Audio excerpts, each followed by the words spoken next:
Bon, je rappelle que nous sommes au 16e plan d'action, c'est vrai, mais jusqu'au 10e plan d'action, on en était sur les questions administratives qui ont été réglées parce que des livrables nous avaient été donnés. Depuis le 11e plan jusqu'au 16e, on est en train de nous battre que sur un seul point. Il s'agit du régime indemnitaire. Et c'est l'État qui nous avait promis, après l'étude, de rétablir les écarts et de réduire les inégalités sociales. Et nous invitons l'État aussi à nous inviter ou bien à nous appeler à la table de négociation sur le régime indemnitaire. Donc dire que 16 points, il n'y a rien, non. 16 points sur les 10 plans, il y a beaucoup de choses sur les 10 plans. Mais étant donné qu'il y a des questions d'ordre administratif et des questions d'ordre financier, alors de ce point de vue, c'est sur les questions financières que l'État ne bouge pas depuis 2014. C'est ça qui nous vaut ce combat-là. Maintenant, en désespoir de cause, parce que nous avons abandonné donc, toutes les stratégies, que ce soit les programmes, tous les programmes, on est dans une rétention de l'information sanitaire. La planification familiale, on a boycotté le programme PALU, PNT, et aujourd'hui nous avons entamé le boycott de la vaccination. Au lieu de nous appeler à la table de négociation, ils sont en train donc non seulement de tirer sur nos cordes sensibles, mais de chercher à nous mêler avec la population, comme si on n'avait pas d'enfants parmi ces populations-là. C'est comme aussi à l'instar des enseignants, c'est comme si les enseignants n'avaient pas des enfants qui étaient dans ces écoles-là. C'est la même chose. C'est une stratégie de stigmatisation et de diabolisation. Ça ne passera pas. Non contents de cela, ils sont tentés ici, dans le département de Rufisque, d'armer les communautaires. Or, quand un personnel communautaire sait quelque chose, je parle des ASC, quand ils savent quelque chose, c'est parce que l'ICP ou la maîtresse sage-femme leur a inculqué un savoir, des aptitudes et des compétences.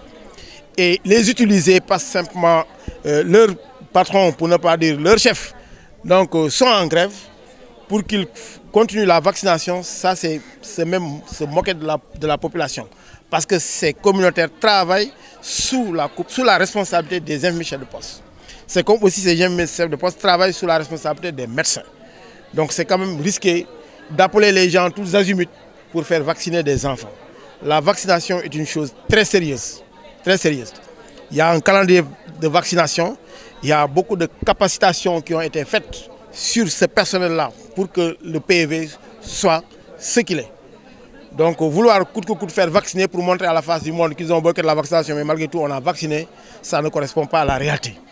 D'autant plus que pour atteindre la cible, et d'ailleurs cette cible-là, même si elle est à 70%, elle est difficile à atteindre, même à 70%. C'est pourquoi il y a ces stratégies fixes, c'est-à-dire on vaccine dans le lieu de travail. Il y a des stratégies avancées à 5 km du poste et des stratégies mobiles au-delà de 5 km du poste, tout cela pour atteindre la cible. Est-ce qu'une vaccination comme ça, là, ben, comme on le dit, bon, foraine comme ça, hein, comme les consultations foraines ou les consultations médicales, et c'est ça qui règle la question de la vaccination? Ce n'est pas possible. La ponction des salaires, d'abord, le premier problème, c'est que... Non, il ne pourra pas s'émousser. Au contraire, depuis lors, les gens donc, se sont même ragaillardis, ils se sont même requinqués à entendre parler de ponction de salaire.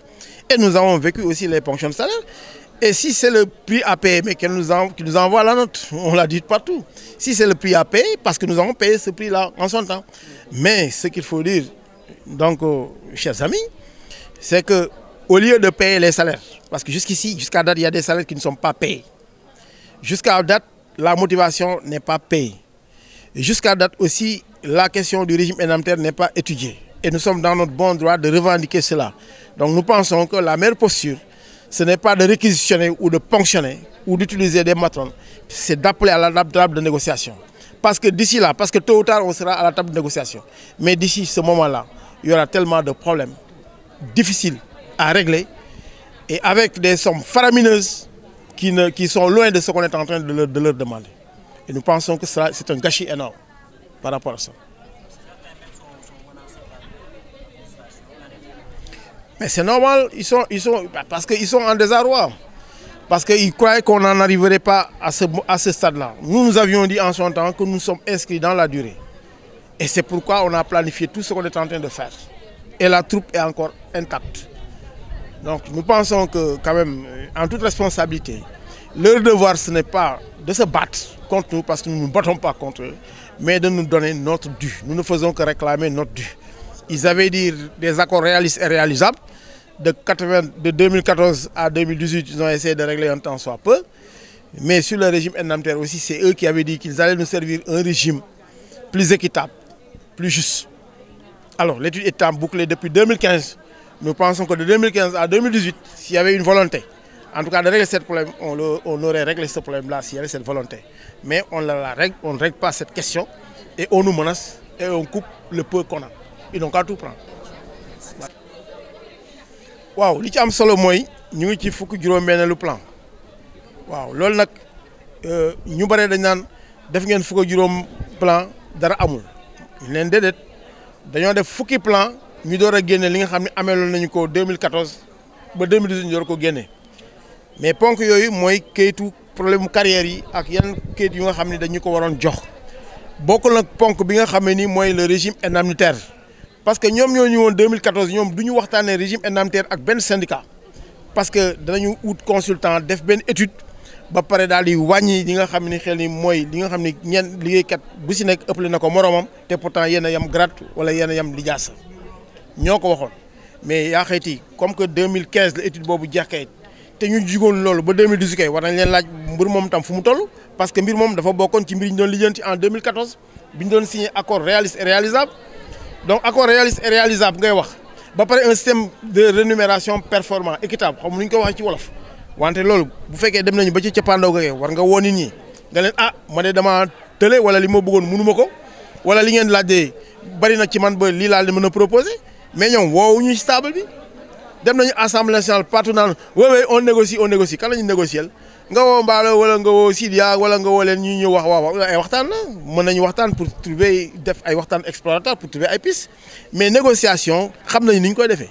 ministre de la fonction publique moo woo gouvernement bi yëpp ñu toog fii ñu jàkkaarloo lan ngeen bëgg ñu ne lii ñun de lii mën nañ ko lii mënuñu ko bañ d'accord fenn wala ñu ñàkk d'accord loolu mooy wax bi amul leneen. waaw mais xeex bi moo laaj loolu parce que bu fekkee da nga xeex ki ngay xeexal moom ci boppam mu commencé au lieu que mu woo la mais mu woo ñeneen ñu nga xam ne bokkuñu ci xeex bi pour ñu jéem a tareel xeex bi mais da ngay waajal sa bopp da ngay xam ni ñii pare wuñu pour joxe léegi li ñu leen di laaj.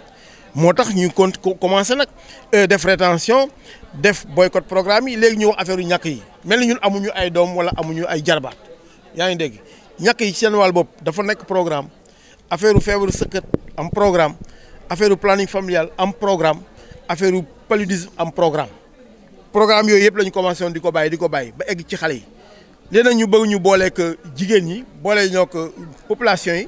pour wane ni ñun dañoo bañ a kii dañuy sacrifier mais ñoom ñoo sacrifier xale yi parce que bu ñu woowoo ñu waxtaan lii du fi am mais dañoo préféré di jéem a réquisitionner kan nga mën a réquisitionner ba mu liggéey la par force mënul nekk. léegi fii Tëngéej ñu ngi dem dajaloo di jéem a menacer travers de santé communautaire yi fi nekk mais travers de santé communautaire agent yooyu d'abord lu ñu xam infirmier bi wala sage-femme moo ko jàngal ba noppi ci li ñuy dajaloo ci poste bi.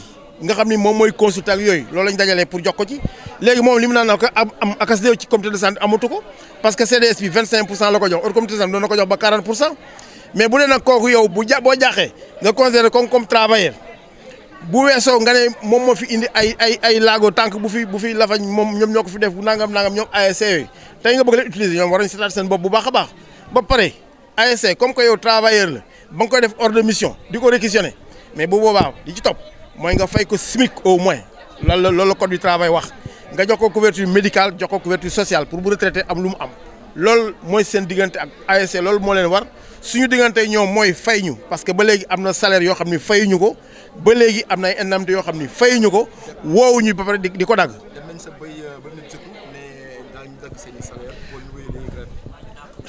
nañu dagg lépp parce que bu fekkee dañoo nekk ci combat bu mel noonu ñoom loolu lañ taamu maanaam. yëfu maa tey donc def nga sa préavis de grève baax na yaa ngi grève baax na du ma wax ak yow wante boo gréwee ma dagg sa salaire mbaa ma dàq la bu dee loolu moo war a tax ñoom ñu teg leen fañ leen teg def naa ne ñu ngi war nañ seetaan seen bopp ñun nag lii du léegi nekkoon nañu fii Tëngéej fii doon grève fii weer wu dee danañ fayeeku ñaari junni dong lañ doon fayeeku ak ñeenti téeméer man mii fayeeku naa ko fii ci Tëngéej bii xeex moo ko indi woon mais xeex boobu aussi moo fi indi li ñu am. donc ñun pare nañu pour loolu bu yóbboo nañ dagg yëpp Et li ngeen laaj mooy respect des accords de 2014. Respect d'accord 2014, ouverture de négociation depuis le 11e plan ba 6e plan c'est bon motul 16e plan maanaam 11e ba 16e 1 ba 6 boobule yëpp nañu toog waxtaan yéen ñu waxoon dañu waxtaan ak yéen woon nañu woo bu ñu woowoon li lañ am baax na li lañ mën baax na ñu waxtaan ci juboo wala ñàkk a juboo wante li mënul nekk mooy nga am droit négocier ñu privé le droit négocier ba pare moom mu am droit couper d'utiliser droit couper ak xoxatal ban réew lañ nekk je vous en prie.